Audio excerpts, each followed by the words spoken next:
चाहता हूं कि मुझे इस सदन में हमारे डिप्टी चेयरमैन का जो चुनाव हुआ उनका अभिनंदन करने के लिए मौका मिला।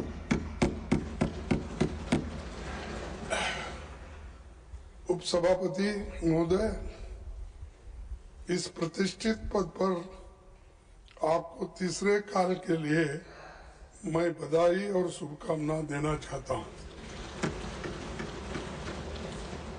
मुझे फिर से राज्यसभा कक्ष में आपके साथ बैठने का और एक अवसर मिले। अच्छा पड़ोसी है।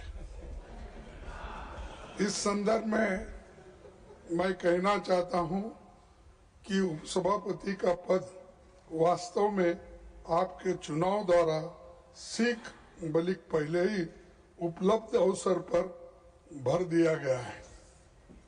ये फॉर्चुनेट है कि इतना क्विक इलेक्शन कौन सा भी नहीं हुआ और ये भाग्यशाली है और हम भी उनके बाजू में बैठ के कम से कम हमको कुछ ना कुछ मदद वहां जाके बैठने के बाद जरूर मिलेगा।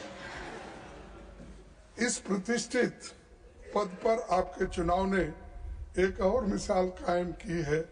आप इस पद को ग्रहण करने वाले पहले मनोनीत सदस्य हैं। ये पहला प्रेसिडेंट है और पहला एक काम आपको मिला है।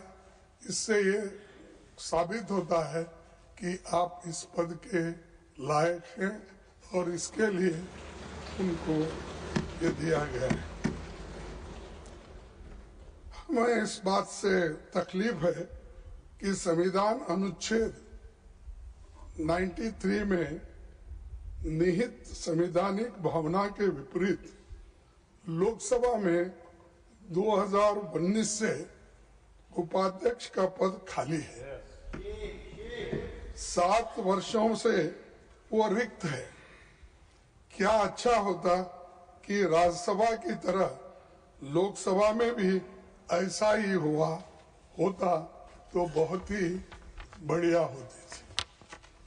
संविधान सदन में उपाध्यक्ष का कक्ष में मेरे पुराने कक्ष से पड़ोस में ही है। जब भी मैं वहां से गेट नंबर 7 पर जाता हूं तो ठीक सामने मुझे उसके बंद कमरे पर लटका ताला दिख जाता है, जो मुझे तकलीफ देता है कि प्रजातंत्र की हम बात करते हैं और 7 साल से एक डिप्टी स्पीकर को आप चुनते नहीं, तो इसका मतलब क्या है? हर आदमी डेमोक्रेसी की बात करता है। डेमोक्रेसी को हम कभी खत्म नहीं करेंगे। कल मैं एक महाशय का भाषण सुना, उन्होंने यही कहा, अरे डेमोक्रेसी को तोड़ने तो बहुत लोग कोशिश किए। ये क्या है? 7 साल से डिप्टी स्पीकर उस सदन में नहीं है, तो ये क्या है? क्या कहना चाहिए? तो ये अच्छा नहीं है।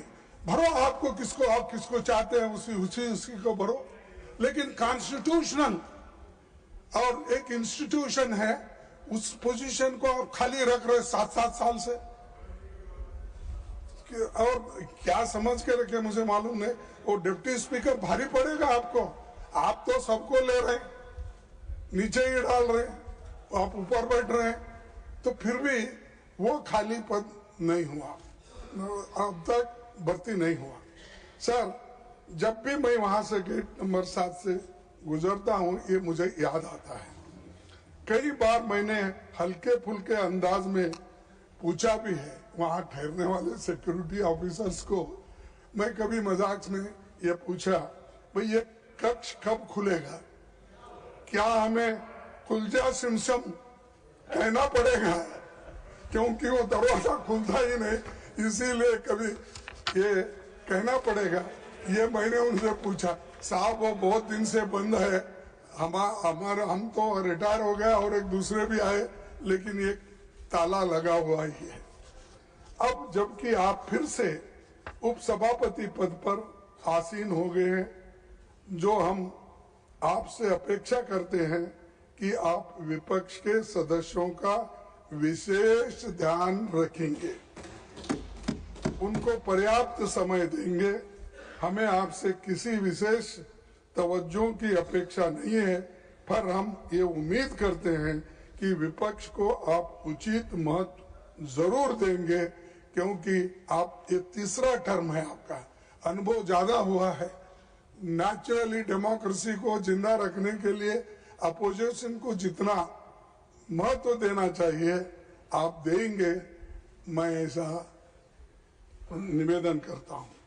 अपनी और विपक्ष की ओर से हम आपके सफल कार्यकाल की शुभकामनाएं देते हैं, और मैं तमाम अपने अपोजिशन नेताओं की ओर से, मेंबर्स के ओर से, तमाम हाउस के तरफ से और आपके तरफ से भी मैं उनको कांग्रेचुलेट करता हूं। Thank you very much.